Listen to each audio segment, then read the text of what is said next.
What's going on, everybody? This is Rick Adams. We got Jack Farris on the line. He is live in Connecticut with us. We got the Stanley Cup playoff final preview here, and we just can't wait to start talking about it. Let's talk about it, Jack. What do you have to say? Hey, what's up, PuckHouse listeners? Jack Farris here. How we doing? Rick, good to be speaking with you. It's been a little bit, right? But Yeah. we're excited to talk some hockey. We got a lot to talk about. That's for damn sure. Hell yeah, man. I'm stoked about this final, man. I mean, just to get right into it real quick. How could you not be? It's exactly. Listen, no hate on the past two previous finals, but I mean, I think we're in store here for maybe one of the best finals ever, to be honest with you. That's my prediction here. I think it's going to be really close. Teams, yeah, two elite teams. Maybe some questionable goaltending from Colorado, but we'll dive into that. It's going to be crazy. It's going to be good. I think it's definitely going to be 100 times better than last year's final. But listen, we got tons to talk about. So, let's talk about it. Yeah, listen, the only way I would be more excited about a Stanley Cup final series is if my Rangers were in it. If Rangers were able to somehow get past Tampa and they were playing Colorado, then I'd be even more stoked. But there's no doubt it's going to be a great series. Listen, you got to give it to the Rangers. I don't think anybody or any analyst or I don't think anybody had them going to the Eastern Conference Finals against Tampa. I don't think anybody had that, So you got to give it to them. Hats off. Respect to them. It is what it is. Yep. Yeah, 100%, Rick. It's what I see with the Rangers is a lot of people. If you listen to Rangers Twitter, which no one should do here, any of you listening, don't listen to Rangers Twitter, but they're questioning coaching decisions. They're questioning play. Look, I don't think there's anyone, including myself, that thought the Rangers were going to go to the Eastern Conference Final this year.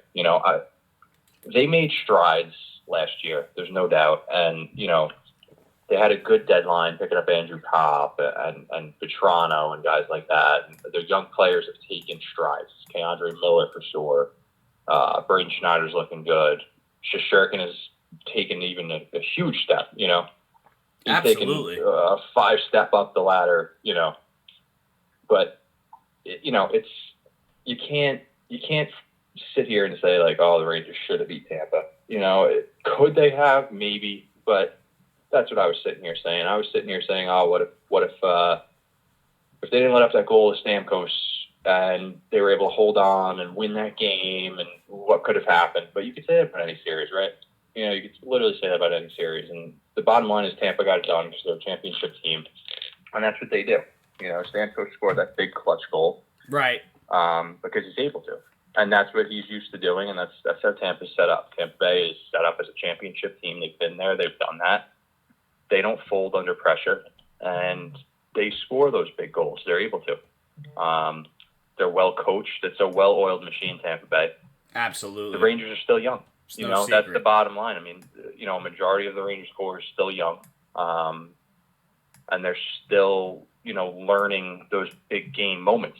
Either Philip Hedl, Alexis Lafreniere, Keandre Miller, Schneider, even Adam Fox, as elite as he's been, he hasn't played in big-time games yet. So, all these guys that have made tremendous strides and have looked great, they haven't done so in the playoffs yet. So they need that experience. And, sometimes the biggest lesson learned is from failing. And, the Rangers failed to get to the Stanley Cup final, and maybe next year is their year. You know what I'm saying? And if not yet next year, maybe it's the year after that. Right. A lot of these good teams that are, there's a lot of good teams, including Tampa Bay. I mean, 2019 they got swept by Columbus, right? So, yep. Teams that are good, they fail. They learn from their failures, and they pick it back up, and they try again. Right. And that's what the Rangers are going to do. I have a lot of faith in the Rangers, I'll tell you that, because they have a young core, and a majority of their team, especially the blue line, is young and taking strides. And I think they're just going to get better and better. Listen, as a New York Islanders fan, I am very fearful of the New York Rangers now. They got a good young core, like you said, a very bright future. It's almost like Filipino once he got into the playoffs. It's like he turned it up a notch and just developed into somebody else. Something that we've never seen before. And it's, you gotta love to see it as a hockey fan. You just gotta love to see a guy develop and whatnot and take over the game and score some big goals, and he has. So, I think the Rangers are gonna do just fine. I think from years to come, I think they're gonna be all right. They got a good core. I really don't see anything like. I don't really see any piss poor performance soon for the New York Rangers, honestly, and that hurts to say as an Islanders fan, but I just at the end of the day, I try to be as non-biased as possible, and I got to give it to them. I really do got to give it to them, man. They played great, and it seems like to me what I noticed in Game 4, specifically Game 4, that like they just were gassed. I mean, listen, they played 18 games in 36 days. That's gonna do it. And it's crazy because you would think, okay, it's a young Ranger team, they got their legs and whatnot and all this stuff, right? But I think it just goes to show that no matter how young you are, no matter what, you're playing 18 games that long. It's gonna catch up to you. It is. It's gonna catch up to you, and listen, it's almost like listen, you got a young team, right, and then you got a veteran team, the Lightning, that were able to just, and I know they rested, but you got a veteran Lightning team that's, they've been there, they knew how to adjust, they knew how to make all these changes, they knew how to sacrifice this and that, whatnot, to make things happen, and hey, listen, they had the better edge, and they won the series. So, it's just a bright future for the New York Rangers, for sure. Absolutely. Yeah, I mean, one guy I think has just been awesome is Andre Miller. I mean, just defense, he's eaten up a lot of minutes. For a young kid, he looked great. I do think you've seen the inexperience kind of be exposed a little bit between Miller and Braden Schneider, because they're young, and that's no disrespect to them, but that's just it's just the way it is. They're young guys; they're still learning. They never played in a big game in the Eastern Conference Final. It is what it is. But they're going to be a good team. If Chris Drury keeps managing the cap the right way and gets these guys locked in and makes the right moves, they're going to just get better and better. So I'm very, obviously I was disappointed they didn't beat Tampa, but at the same time, it's kind of like, were you really expecting them to? Like, you know what I mean? Like, I was disappointed. I was like, of course, I want my Rangers to win. I would have been awesome if they upset Tampa Bay and beat Tampa Bay, and it wouldn't have shocked me if they had a chance to beat Colorado if they made it to the Stanley Cup Final, because I think the Rangers have a way better goalie. But that's Tampa Bay for you, though. They're a well-oiled machine, like I said. I mean, between the coach, the leadership, the players they got, and the thing is, they pick guys up from the minors that they drafted or they signed, and even guys from the deadline like Nick Paul and Brandon Hagel and these guys. Like, it's just a well-oiled machine there that any guy that gets like planted into the lineup just does well. Like, they just fit into the system. The GM and the coach knows who to put into the system that will work and fit in. Right. And it's they just mesh well with Tampa Bay. It's just they know what they're doing over there. Like I said, I mean, I could say it 10 more times, but well-oiled machine, that's what Tampa Bay is. And it's almost like going to a job, right? Like, you start a new job, and from the ownership down, everyone is working in unison and just, doing the right things, and everyone is on board, and, everyone's a team player. Like, that's kind of how Tampa Bay is, and to be quite honest with you, I don't think Steven Stamkos gets enough credit for how good he is. Yep, I wanted to bring him up earlier. Go ahead. Still very, very good. Yep, absolutely. Yeah, I think he's still very, very good. I mean, most smart hockey fans know how good he is, but he doesn't get talked about enough, and he's still a very, very good player. Right. Maybe part of that is because he was injured for most of last season. Yep. Oh yeah. But I mean, you've seen how good he played last game specifically. Yeah. You see the left side of Tampa's defense. Hedman, of course, is top 5, probably top 3 defenseman in my opinion in the league. I probably have him in my top 2. It's like between him and McCarr. And then, you have Hedman. You got McDonough, who's been rock solid for them. Right. Yeah, he's a good stay-at-home guy. He's been awesome. So between Sergachev, McDonough, Hedman on the left side, you got Eric Cernak, who's underrated, big guy, not a terrible puck mover, not a horrible skater. He's a big, strong guy, block shots. I mean, they know what they're doing over there in Tampa. There's no doubt. That's why Absolutely. They win the big games. And no doubt. On the Rangers end, it's the young kids played good. Lindgren just blocked shot after shot after shot. They. I think Panarin was playing through an injury. I think so. I really do. I think he was playing through an injury because he didn't seem like himself at all. But Andrew Kopp was awesome, and I hope they can re-sign him. By the way, hopefully they can. He's probably looking for at least $5.5 million if I had to guess. But yeah, I mean, listen. But yeah, I mean, it's going to be really interesting because those key guys like a Vetrano, like a Kopp, because listen, Vetrano had some huge goals too. You got to give credit to that guy, and I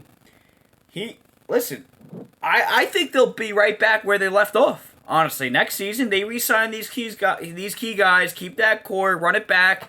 I don't know, man. Like I said, as an Islander fan, I don't know, man. I could see them doing it again instead of the Islanders right now.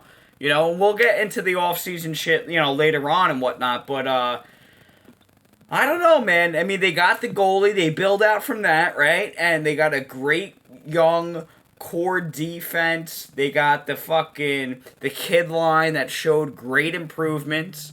I mean, listen, it's almost like the sky's the limit for the New York Rangers right now, honestly. And I hate to say that as a New York Islanders fan, but it really is true. It is true. It's no secret, Yeah. Yeah, I think it's all going to come down to how they manage their cap and how their young forwards step up to the plate and play. Because I do think you're going to lose either Strome or Kopp. Like, I don't think you're going to be able to keep both of them. And I'm sure it's kind of split on who they want to pick. But right, agreed. I mean, if it's me, I may pick Kopp as much as I like Strome. I think Kopp might be a little more versatile, bigger guy, more physical, better at face-off, stuff like that. But it's tough to say, though. It's tough to choose. Right. But listen, it's go ahead, Rick. Sorry. No, it's all good. I was drinking my beer. Listen, I got a question for Jack Farris because I made a slight mistake last episode, folks. I feel bad, actually. We always reach out to our fans to send us questions, and of course, we get a fan that finally sends us a question. And I never brought it up. And I don't know what was on my mind. I think it was because I was in New Hampshire and whatnot, and I just had a lot going on, and I forgot. But, we'll make it up to the fan right now here. It says, fan question for the pod, right, from Major Witt.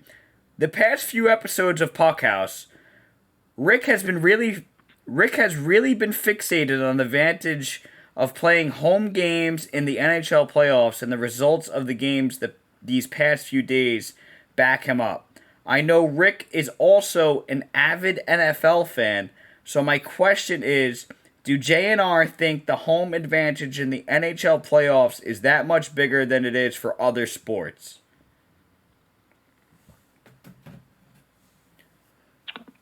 That's a good question. I think it matters sometimes, but I think, like I've said to you, Rick, I think these guys are such professionals that I don't think it really. I think these guys could get it done. You know what I'm saying? Like, if you're telling me, like, say this Tampa Colorado series goes to Game 7, and it's in Colorado, like, I'm not going to be like, oh, Colorado's going to win because they're home. Like, I think Tampa's good enough and battle tested enough where they could get it done. I don't think they're worried about a few screaming fans. You know what I mean? Yeah. Do you get your advantages at home as far as, like, maybe you're a little more, like, comfortable, like, you know, you're used to your practice facility, you're closer to home and stuff like that. Right. Sure. Your routine, yeah. I think it matters. I would never say it doesn't matter. It definitely doesn't not matter, but, like, I don't think, like, I wouldn't base a series off it. Yeah, you know what I'm saying? Like, I don't think it's a series changer, if that makes any sense. I don't know if that really answers the question the right way, but the only not to sidetrack from the Stanley Cup final and whatnot, but the only since we're on the topic of the Rangers, the only reason why I was so fixated on home games is because I saw it with the New York Rangers. I mean, the Rangers lost that first game, that triple OT, and then they won 8 in a row, you know? And then you got Carolina winning, what was it, 7-0 at home or 8-0 at home, and then the Rangers beat them at home finally. I mean, it's like, you know, that's why I was so fixated on it. And listen, when it comes to Tampa versus Colorado, let's just say it goes to Game 7 against Colorado. If it's Tampa on a road game, yeah, I'm not gonna be like, oh, Colorado's winning because they're home. Because it's Tampa. Anybody else, I'd probably say, oh, Colorado's not losing because they're home. You know what I mean? But because it's Tampa, I'm definitely going to go and say, yeah, 100%, you know, they're probably going to win just because it's Tampa. But, listen, any other team but Tampa? You got to take into account travel. True. Take into account travel. Like, listen, if it's Dallas versus Toronto and Dallas is home, and they've been resting a few days, and Toronto has to travel all the way to Dallas or something like that, then yeah, you know, Dallas has the advantage. But if you're talking about home games like New York, Philly, or something like that, where it's 2 hours travel, you know what I mean? Or I don't think that matters as much when it's, you know, when it's close travel. When it's a long duration, like these guys are on the plane and in hotels and stuff, yeah, I'm sure that affects them at least a little bit. Even though they're professionals, I'm sure it affects them, you know, as far as fatigue goes and stuff like that. But at the same time, a lot of these guys are used to it. But listen, I think even a professional hockey player would tell you, they do. I'm sure they do get a little jazzed up when you know, their home crowd is into it and they're pumped up. They definitely do, especially you know, a young guy, especially a young guy, you know. Yeah. 100%, yeah, they do. But at the same time, like, you know, Steven Stamkos, Nikita Kucherov, Vasilevsky, I don't think they're scared by Colorado chanting loud. You know what I mean? I don't think so. I think that those guys just been through it all.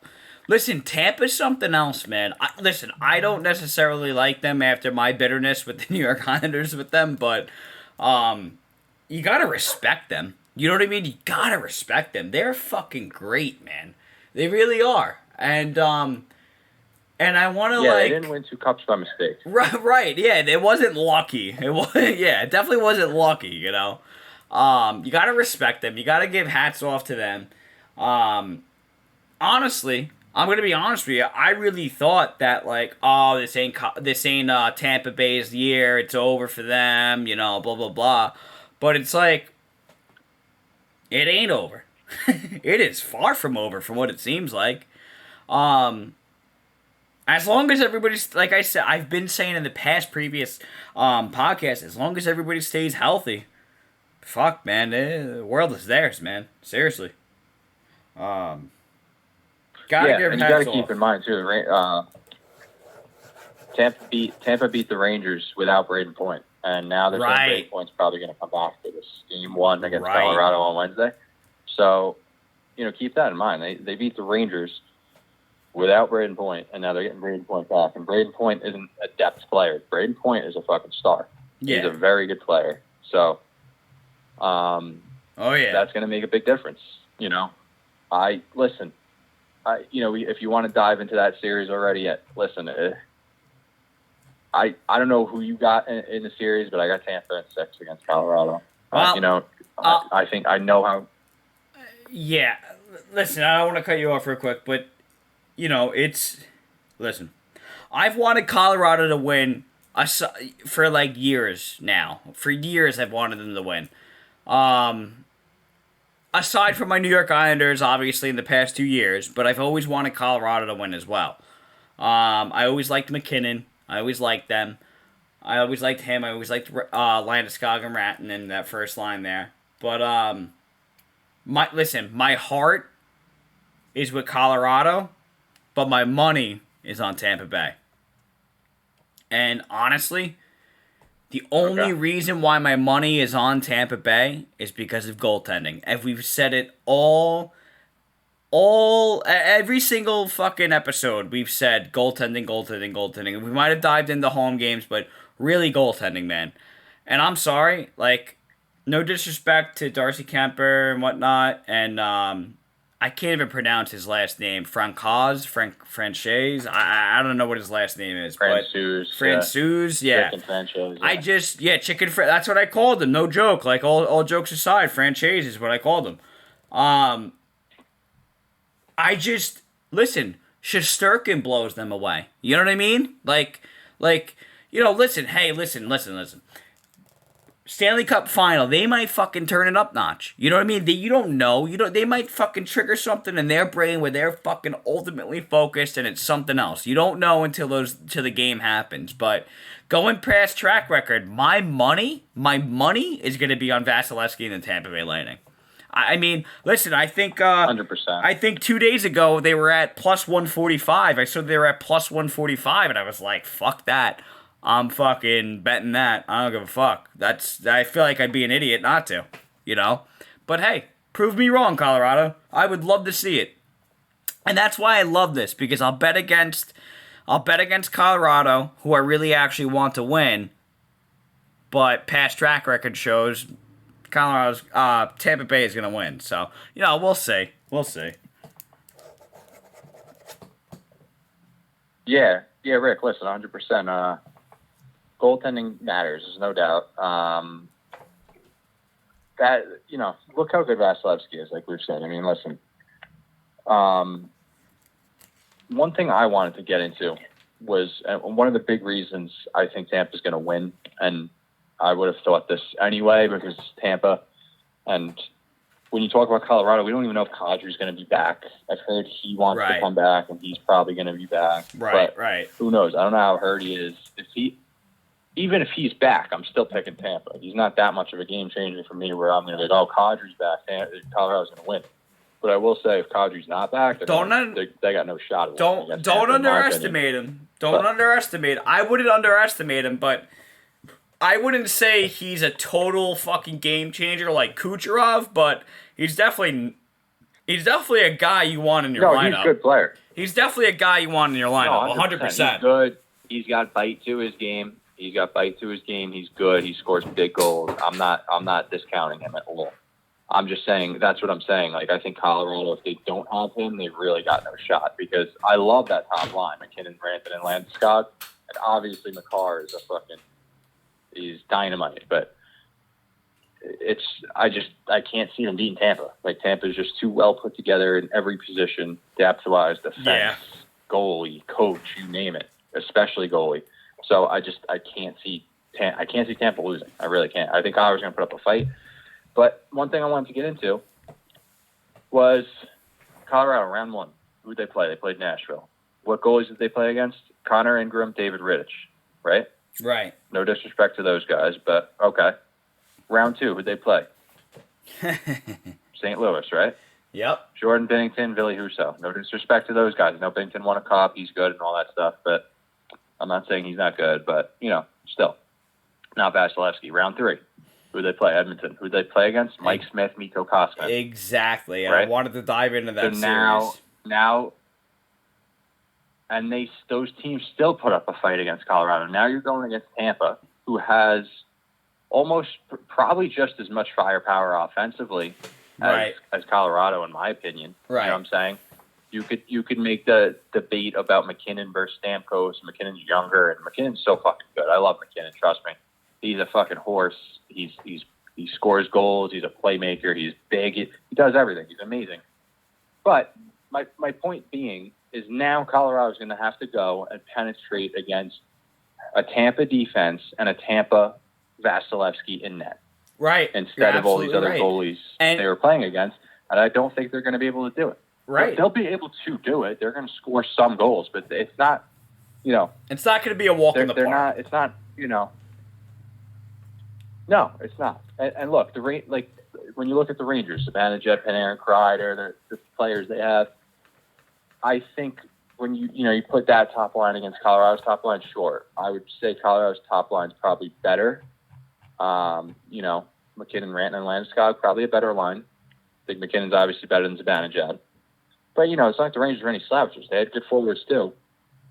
And they had trouble scoring. So I don't think Colorado's going to go in there and just dominate. I don't see it happening. I think Vasilevsky's going to shut shit down. And, Colorado will probably steal a few games.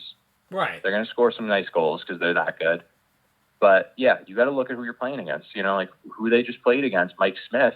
He's not Vasilevsky by any stretch of the imagination. You know what I'm saying? So no, he's not. You're not going to – I don't see them scoring those types of goals. The only way – and even then, I don't see it happening. But if Tampa takes a shit ton of stupid penalties, maybe they score a bunch of goals. But, even on the penalty, listen, shorthanded, I still think Vasilevsky's going to play well. And shorthanded, Tampa's good at penalty killing. So right. I don't see any angle here where Colorado has the advantage, in my opinion. No, and that's not to take away anything from Colorado because they're a good team and they got good players, and I like a lot of their players, but I'm riding with Tampa on this for sure. I have to agree, from a betting standpoint and whatnot. Like I said, my heart is with Colorado. But like you were saying, you could talk penalties all the time and whatnot. But yeah, I think Tampa kills them off. Yeah, of course, Colorado's going to get some goals here and there. But I think the only way, and I don't wish this on anybody, and I don't wish this to happen or anything, but I really think, and I really hate to say this, but I really think that the only way Colorado wins is if there's any devastating injuries to key players on Tampa. I mean, and I've said that a couple episodes before, if Vasilevsky, God forbid, pulls a groin or just whatever it is. That's how complete they are, as long as these guys stay healthy. And you could argue about that with any team and whatnot, but I really do think that if Vasilevsky's out, I think it's going to be a different story with that team. I really do. I mean, listen, that's a great team. It's a fucking great team, don't get me wrong, but Vasilevsky is their anchor, man. I don't care what anybody says. Vasilevsky is the best goalie in the world. And you know who's number 2? It's Shesterkin. And I don't care what anybody says, and that's coming from me as an Islanders fan. So. Yeah, I agree with that. And I do think Vasilevsky's their anchor, but I do think that Tampa's blue line is very solid. So, first of all, goalies don't, knock on wood, goalies don't get injured quite as often as, a forward or defenseman. Right. So I don't see Vasilevsky getting hurt.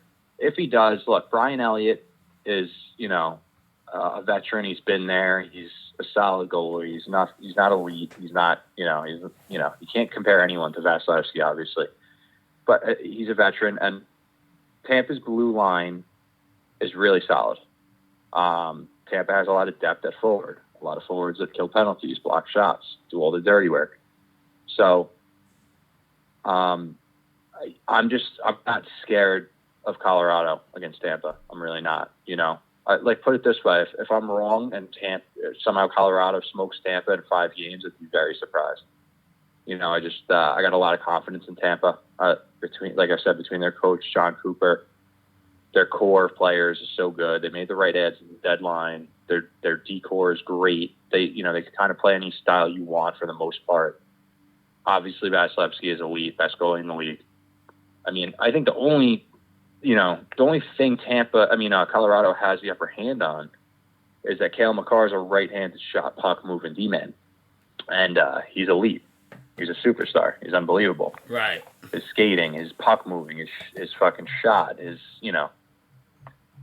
I think that's the only thing Tampa lacks is they don't have anyone, especially on the right side, that's like an elite puck distributor or elite puck mover. But I don't think they even really need it. Like their players, they could get it done with who they got there. You know what I'm saying? Right. Cernak, Ruda, Yep. and then like I said, the left side, McDonough, Hedman, Sergachev. Sergachev's been great. Sergachev's been putting up point after point. Yep. Sergachev's a good puck distributor. You can't compare him to Makar. You can't compare anyone to Makar. No. But I'm just saying with that's the only thing I see on Tampa's roster that they don't have is a guy like Makar on the right side, or at least close to Makar. You know what I'm saying?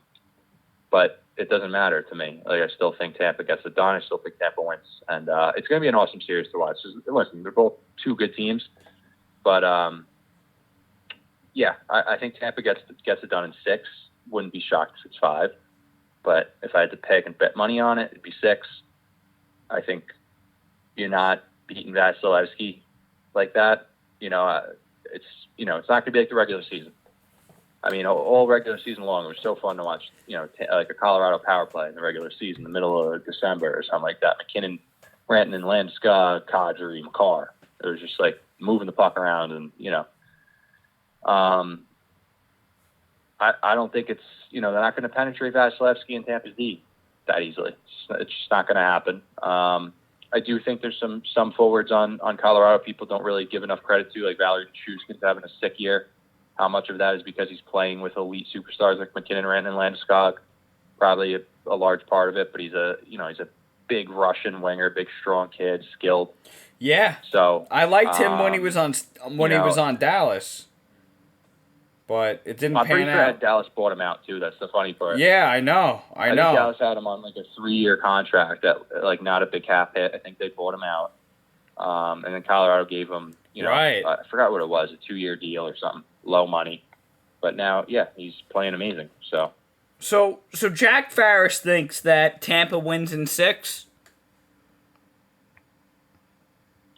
Absolutely. Yeah, if I had to put money on it, Tampa in 6 for sure. Well, Rick Adams over here might place that bet right now just for the folks and just for the speculation on it. And we could talk about it next podcast, so that'd be great. That'd be a funny thing to do. I already got $40 on them for game 1. So, they're at plus 145. We could get into that a little bit later. I don't want to touch too much on this, but I just want to mention that I was so shocked that the Avalanche just swept the Oilers like it was no problem. And I know we focus on goaltending, but I mean, given the firepower that Edmonton has, I mean, I was expecting at least one fucking game. That's crazy, man. I don't know. That's crazy to me. It's crazy. That's all I have to say. It's crazy. Well, I mean, yeah. I mean, I think we've actually spoke about it on past podcasts. I mean, you can't trust Edmonton's goaltending, right? Right. Mikko Koskinen today signed in the Swiss League, I believe. He's out. He's done. Something in the like NHL. that. Yeah, he's done. Mike Smith, all credit to him. He's had some good years. He's older. He never was an elite goalie. He was always a solid goalie, but he's older now. The guy's 41 years old. I give him credit for even doing what he's done, but they need to find a goalie, like a good goalie in his prime. That's what they need. That's locked up for a few years, or they could extend for 4 to 5 years. Well, they don't have a great goalie, and they don't have a great defense. I like Evan Bouchard, right-handed shot D-man, moves the puck well. I like Darnell Nurse. He's obviously a very solid player. They paid him a ton of money. But look, Darnell Nurse isn't Victor Hedman. You know what I mean? Like, Darnell Nurse isn't, I don't think he's even a top 10 defenseman in the league. I think he's a very solid defenseman, very reliable. He's a big, strong kid, does a lot of things. But, when it comes to Edmonton and them being competitive, it all comes down to McDavid and Draisaitl and a little bit of Nugent Hopkins too, but they need a goalie at least. Like, I think they could get away with having a subpar blue line. Like, you have Nurse and Bouchard on the first pairing, and then you kind of fill out those bottom 2 pairings. But you need a good goalie. They have to get a fucking good goalie. There's no doubt. it kind of reminds me of Pittsburgh, the Penguins. Like those years they won the Cup, they had Letang and Dumoulin, and then their other 4 D men weren't like elite. They were like kind of average D men for the most part. They'd add a piece at the deadline, like a rental or something like that. But they always had a good goalie. Whether it was Fleury or Matt Murray when he was playing good. Matt Murray was kind of like younger and having those good years for them. Like they always had a good goaltender. That's Edmonton's biggest problem is I think they definitely need a good goalie. They can't rely on just Mike Smith. Koskinen's done. He wasn't even a starter for them anyway. They were starting Smith. But they can't rely on either one of those guys. True. They need to go get themselves a goalie. I think what you're going to see is I've looked at Edmonton's roster actually and like their contracts, and I think the only guy one guy to watch to move Jack Farris calling it now, they're going to move Tyson Barrie to free up about $4.5 million in cap space. I can see that. They'll probably use that cap space to get a goalie. What's funny is they do have some defensemen. Listen real quick, not to cut you off. I was texting you earlier.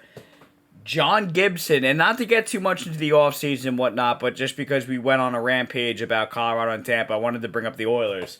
John Gibson of the Anaheim Ducks, he's open to being traded. So you got to wonder if like Edmonton gives up Barry and some picks to acquire John Gibson after a tough year, Listen, I've said it earlier in other episodes. I think they're a good goaltender away from being very elite. So, and it's very impressive that they made it to where they did, given the goaltending that they had. So that they had to work with. So, listen, we'll dive into details after the Stanley Cup Finals and whatnot. But I think that could be a good acquisition. Yeah. I think that could be a great acquisition.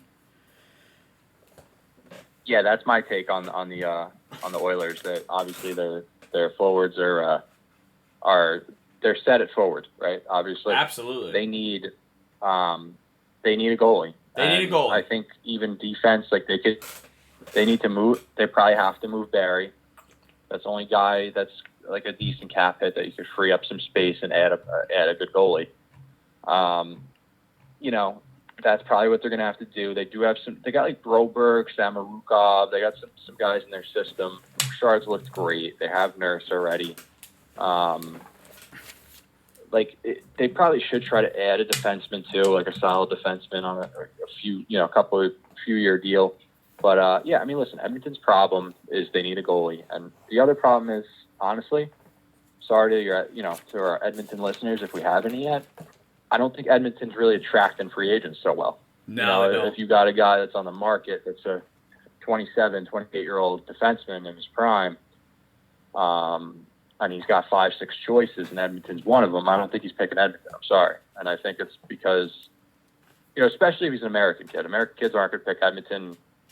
I've never even been to Edmonton. I'm not shitting on Edmonton here. It could be beautiful for all I know, but I do know it's very cold, very dark, and the taxes are very high.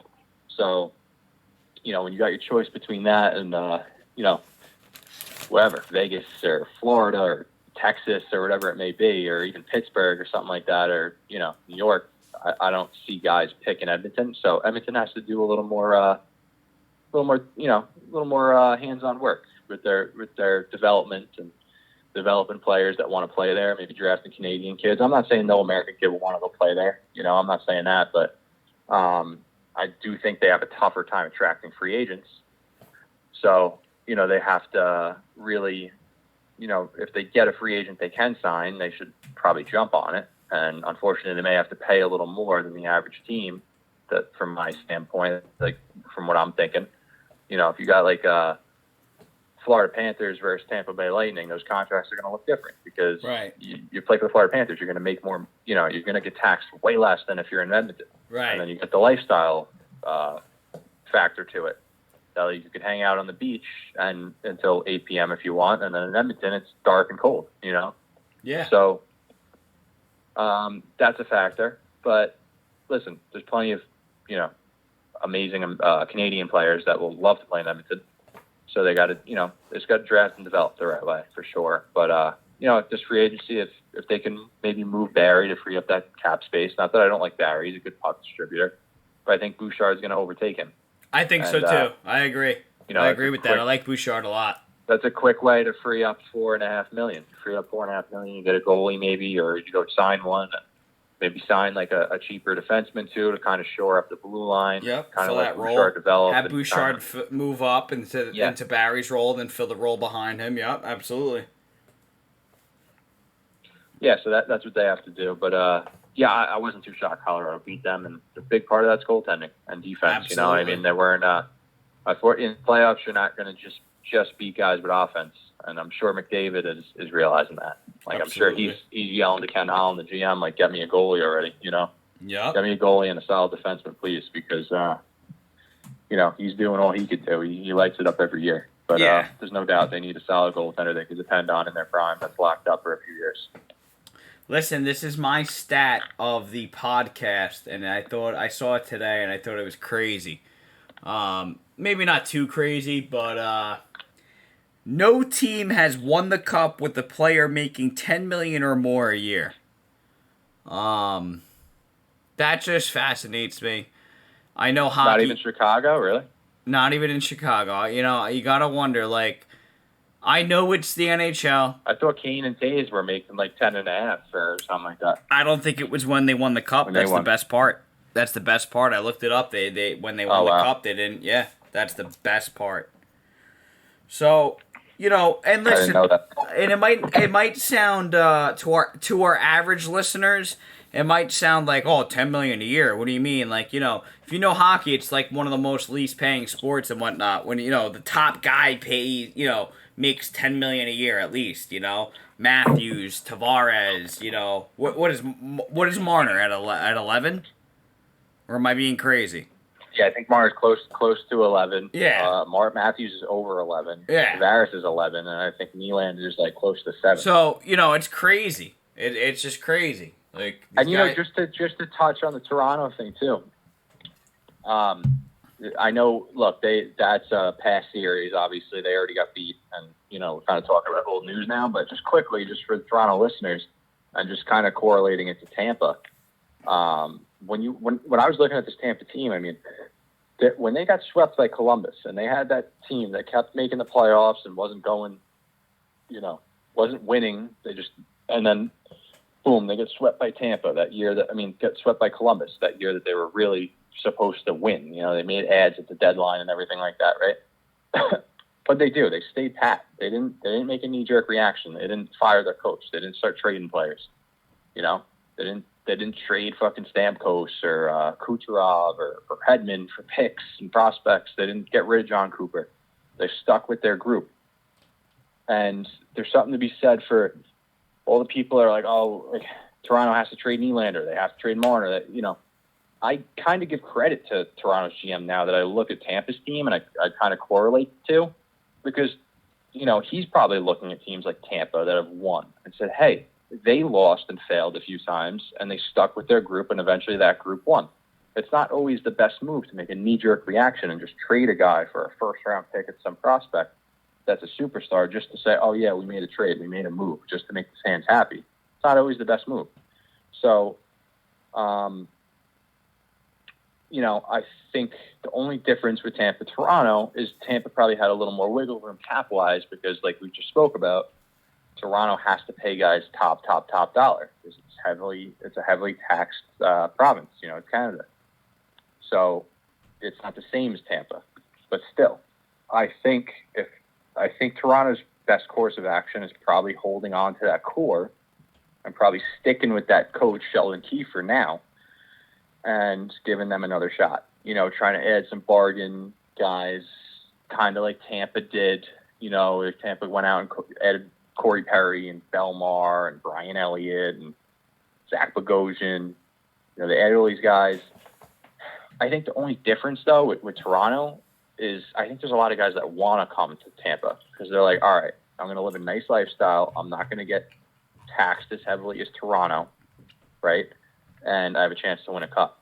Right. Where in Toronto, they have such a superstar core. They may have a chance to win the cup, but, I don't see as many players wanting to come there, and I think that's the problem with Toronto. I think Toronto did a really good job at drafting and developing and all that type of stuff, but they're going to have a tougher time than Tampa did attracting players and paying players. I don't see many players taking a hometown discount to stay in Toronto. Well, I was just gonna say, I bet you, I shouldn't say bet you. If this is a crazy if people were gonna take a pay cut like the Tom Brady, like a Tom Brady pay cut and whatnot to build a team around him, like let's just say Austin Matthews reworks his contract to maybe $9.8 million a year instead of 11.8 or something like that. Maybe that will free up some room along with Nylander and Marner and Tavares.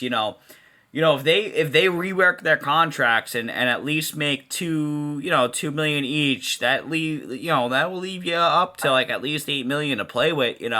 That would be great money to play with to addition to their team. And I know we don't want to get into much, but I think in the NHL they're gonna start with teams like Toronto. They're gonna have to do something. They're gonna have to do something. I mean, if you think that it's just going to be like, okay, this core four, and I know I said in previous podcasts that, hey, run it back with this core four and run it back with the correct depth players, but at the end of the day, it's like, okay, well, when that doesn't work out, what do you do then? Because you're going to have to restructure a contract or two. You're going to have to. There's no other choice. What else do you do? Well, there is no restructuring your contract, Rick. That doesn't exist. Like they can't go to Mitch Marner and be like, oh, we don't like the way you're playing. We're going to pay $6 million now instead of 11. They signed that contract. That guy's getting paid that money. They could trade him to, as long as he doesn't have a no trade clause. Like a guy like Farris probably has no trade clause. They can't be like, oh, we're going to ship you to Winnipeg. He'll get traded to where he wants to go. So there's no restructuring contracts in the NHL. I don't know if they do that in the NFL or the MLB, but you can't do that in the NHL. They can't restructure a contract, So the only thing they can do is they could buy the player out in the off season, which I don't see them doing to someone like Tavares because he makes so much money. That money will be on their books for so fucking long that it probably won't even really be worth it. It'll only save them a little bit in the short term. They have to get better with cap management. They got to attract players that want to be in Toronto. I don't think, Mitch Marner wants to be in Toronto. I think he's from Toronto, but look, he didn't take any discount. He's making $11 million. He's a winger that, he's very good and skilled, but I don't think he's worth $11 million right now. No, I don't think so. It's kind of crazy. Like I know we had a crazy. They can't afford depth, Right. Well, and listen, what wins you hockey games at the end of the day? Yes, your top guys, your key guys, but those guys like, hey, look at Tampa. You called it. You said it. Ross Colton, Nick Paul. Your depth, your good key, really good key depth players that know their role. They're not going to let their head get ahead of themselves and blah, blah, blah, blah. Your key depth guys is really what wins you games too. And it goes so unnoticed to the average hockey fan. Yep. It really does. It really does. 100%. Yeah. You have to give credit, man. And that's what I want to give credit to. Is even a guy like Bellemare. I don't know if I'm pronouncing his name. What is it, Paul Bellemare in Tampa? Fuck, man. He's good too, man. As a great depth guy. I think he's the fourth line center, if I'm not mistaken. Well, who's like a mini superstar that I actually wanted to touch on? I didn't earlier when we talked about Tampa that I love? Anthony Cirelli. Oh, he's played unbelievable for Tampa Bay. I like him a lot. I like Cirelli a lot. For them. Yep. In every aspect. Yep. Defensively, offensively. This guy's unbelievable, and he gets kind of foreshadowed by Stamkos and points. I mean, if they could find a way to lock in Cirelli, because I think he's got one more year left on his contract. If they could extend him long term and have Point, Stamkos, Cirelli for the next 4 or 5 years, they're going to be in good shape. Even when Stamkos ages out and gets a little bit older, I know he's had some injuries. Sure, it doesn't look like he's aging out after this year because he's been awesome this year. But yeah, Cirelli he may be their most underrated player because of course, Tampa Bay Lightning fans and like real hardcore hockey fans talk about Cirelli and they know how good he is. Right. But like the average fan watching that, maybe doesn't follow the Tampa Bay Lightning so much and so intently. He's a hell of a player. He really is. And that's why they win, because you have the Polak, Kucherov, Stamkos line. Then you have Point, Killorn, and these guys, and Hagel, and Cirelli, and, Ross Colton. And, they got all these guys that, can contribute in so many ways. And that's the reason that they're winning. I agree. I totally agree. I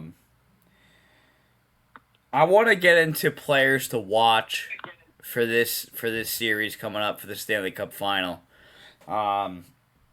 Listen, I think Tampa has the overall better team considering the goaltending, but for the Avalanche, I want to note right now that my player to watch, and I don't want to say Landeskog, Rantanen, and McKinnon, and if Kadri comes back, I don't want to name those guys, but I know I was saying it to you before. I really want to note that JT Compher is going to be my player to watch. He's been playing great. I want to see if he still keeps it going. I want to see if he still has that drive. He's still able to make the plays and put the puck in the net, as simple as said. And let's see what he has more. I mean, he used to be a Ranger, right? He used to be a Ranger. He plays with that grit. He's all around pretty solid. He has a great... Compher, no. JT Compher, you sure? Yeah, no, Compher was never on the Rangers. I'm pretty sure he was with Colorado his whole career. You sure about that? Yeah, no, Compher was never a Ranger. I must be thinking of somebody else. I must be thinking of somebody else. I wonder who I'm thinking of. Yeah, he was... I'm definitely getting him confused with somebody else. I just looked it up. He was actually a Buffalo draft pick. Really? He never played for Buffalo. But Colorado snatched him up. But yeah, he's been with Colorado his whole career. Yep. I wonder who I'm thinking on the Rangers. That's funny. We'll come back to that. I want to know who I got confused with on the Rangers. That I thought that was him. I don't fucking know. That's funny. But all seriousness though, I think JT Compher is going to be a player to watch. I really do think that. Oh, I was thinking of JT Miller. What the fuck's wrong with me? Jesus, that's what it was. On Vancouver, yeah. Yeah, that's what it was. I'm like, wait a minute, JT Compher. Okay, well, listen, I'm an Islander fan. I don't follow the Rangers. All right. I'm sitting here, I'm like, JT Compher? No. All right, JT Miller. You see why, the JT. All right. Hey, JT Miller's a hell of a player, too. Hell of a player, yeah. We spoke about Vancouver, obviously, because they're out of the playoffs, but he's a guy I've heard the Rangers were trying to get, and I would love for them to get him back. Bring him back, right? Yeah. He was, he kind of grew up in the Rangers system, and he's awesome. Like, I would love to see him play with, like, no. the That's funny as hell, man. Or something like that. I was like, wait a minute, really? That's what it was. All right. Well, good. I know I'm a little crazy. I'm not too crazy, right?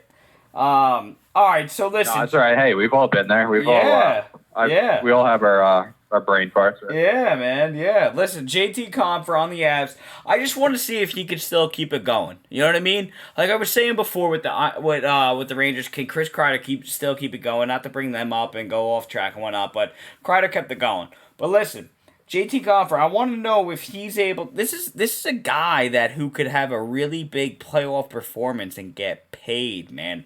I don't know his current contract, but definitely people will make note of this. This whole playoff series, the whole playoffs, in general, not just the series and whatnot. So that's gonna be cool. And you brought him up before. My player to watch for the Tampa Bay Lightning. You just brought him up before is Anthony Cirelli. Young guy, young kid. I think he's 24, 25 years old.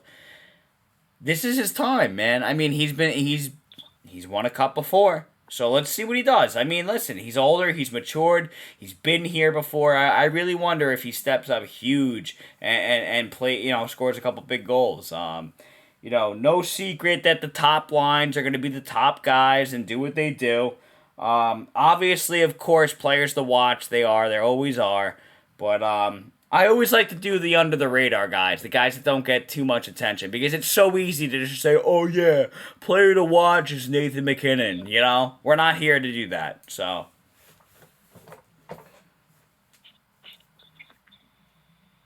Yeah.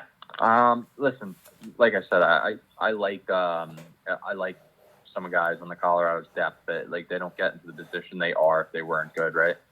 I like Comfort. He's actually locked up for next year too. So like next year, this after this season, he's got one more year. So and then he's up for contract. So I like Colorado's depth. I like Comfort, Burkowski's been pretty good for them. The Chuskin, even the kid Alex Newhook has stepped in and played pretty good. right, They're a good friggin' team. That's not breaking news by saying they're a good team because, like I said, they wouldn't be in the Stanley Cup final if they weren't. It's tough for me to look at them as the better team over Tampa Bay. You know what I'm saying? right. That's all. So it's maybe they'll surprise me and I'll admit when I'm wrong. Maybe maybe I'm like underestimating some of their players, but I do think that top line for them is going to have to really perform. But I just think they're going to have a tough time penetrating Tampa's D and Vasilevsky. I think that's what's going to come down to. I could see guys like Comfort stepping up and contributing and having a good, post playoff run, but I don't think it's going to be good enough though to get past Tampa at the end of the day.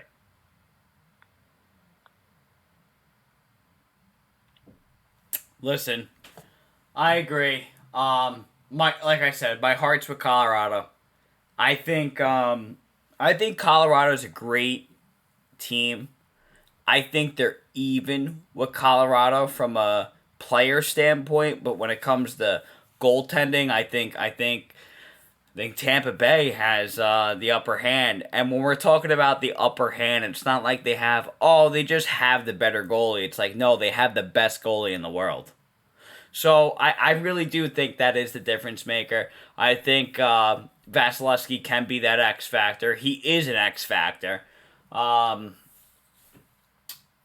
It's really as simple as that. And like you said, is Colorado going to go get swept? No, I don't think so.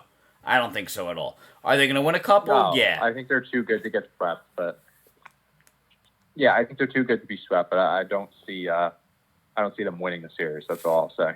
Yeah. No, I agree. Jack. It's going to be interesting. I do like that Josh Manson ad. Josh Manson. Oh yeah. He, to be honest, he really wasn't so great against Edmonton. I don't know how much of that series you watched. He got burned a lot against Edmonton. He honestly didn't have a good series against Edmonton, but he's a big, strong kid, right-handed shot. And he has been a good defenseman, like historically for Anaheim, and when he stepped in for Colorado when they acquired him at the deadline. So, I will say that it's going to be an interesting series because of those things. I mean, Joe Sakic is a smart GM. He made a couple smart ads, but when you sit down and look at both rosters, it's tough for me to say Tampa. I mean, it's tough for me to say Colorado over Tampa. It's going to be fun to watch, and it's Tampa for me though. Tampa's going to win the cup again 3 times in a row. Pat Maroon's going to have 4 cups in a row. I know that's fucking crazy. My guess here. That's insane. It really is. Yeah, no, listen, But, no doubt. Listen, I think we kind of touched on everything here, Rick. We did. We did. Jack Farris has to get some dinner in him because he's getting hungry, and I'm just getting more and more excited for Wednesday to watch. What's Jack Farris having for dinner? Jack Farris tonight, I think, is having. I might whip up a little chicken parm, and I'm going to do a little pasta with broccoli and garlic and olive oil. Well, that's actually really funny because that's what Rick Adams is having. He's actually having some. He bought some fucking fresh garlic today. He's gonna have some linguine with garlic and oil and broccoli. That's hysterical, actually. But no chicken parm, but just that good old linguine, garlic and oil with broccoli. I mean, listen, I love my garlic, so. Good stuff. So there you go, keeping it Italian style. Oh yeah. Rick Adams, the Italian guy. Yep. Oh yeah, definitely, absolutely. And then, like I said, Wednesday night, game 1. I'm gonna get the beers going and turn on game 1. Oh, see what happens. I hope all the PuckHouse listeners know that Rick Adams is going to have his fucking steak and beer on Wednesday night for the game. So, my medium rare steak, maybe even fucking really rare steak. I don't even care. Doesn't even matter anymore. I hope I get the gout at this point. But, yeah, no, it's going to be good. It's going to be good. I can't wait. I'm not afraid of a rare steak if it's a good I am quality. not afraid. Yeah. Oh, I am not afraid. Listen, I can't wait for Wednesday. I really can't. We got one more work day to get through. Well, actually, technically 2 more work days. You got Tuesday and then the work day on Wednesday. But, yeah, listen, it's gonna be great, folks. We'll do one. We'll do another episode at the end of the week. See where we're at. Maybe on a Saturday and whatnot. Saturday night. Depending on the schedule, what is it gonna be? Wednesday a game, Thursday a game, Friday. No Thursday. Friday a game. Yeah, so we'll probably do it. We'll probably do it Saturday. So Saturday night could work for me. That'll be good. Be a good one. So. Oh, yeah. And are we missing anyone else's questions besides Major Witt? I know we answered his question. We answered Major Witt. Listen, anybody who has any questions, please hit us up. JR PuckHouse on the Instagram. Comment on our videos on Instagram, on YouTube, JNR's PuckHouse, whatever it is, whatever you got to do to contact us. If you have my number, hit me up. It doesn't matter. Not giving out my number on the podcast, of course. But listen, folks. Reach out to us. We are more than happy to answer all the questions because you know what's funny? Nobody can answer my questions about some certain things. So, listen, folks. Jamie unblocked me. It was a fucking miracle. I wanted to keep you up to date with that real quick. We mentioned last episode, when will he unblock me? He unblocked me. It's all good. But, seriously, folks, reach out. Don't be shy. Don't be shy at all. And we love to talk. We love to talk about it. We love to talk hockey. We love to talk NHL playoffs. We can't wait for the offseason. I mean, fuck, man. I've been texting fucking Jack on the side here that I can't wait for the offseason to do a podcast about the offseason. So, but listen, one day at a time. Oh, yeah, we'll have one. Yeah. We'll have one right on time. We're going to do something special for the draft. We're going to do something special for the draft. I don't know what it is yet, but I have some ideas. And, we'll get into it. That's all. So. That's where we're at. That is where we're at, folks. You listeners send us some ideas. Absolutely. Yeah, hey, listen, any listeners have ideas for upcoming episodes, any questions, any off-season ideas, any draft ideas, don't be shy. Like I said before, don't be shy. So, more than open for anything. So, open for business, folks. Open season. Oh, yeah. All right, yeah. And either way, thanks for listening, listeners. Loyal listeners, appreciate you guys. Yep. So we wouldn't be this gigantic podcast without you guys. So we appreciate you listening. Oh yeah. Listen, folks, I appreciate all of you who listen, all those who have been listening, any new listeners to this specific episode. Really appreciate you. Stay tuned for more content from JNR's PuckHouse. We're out of here. Later, guys. Have a good week. Later.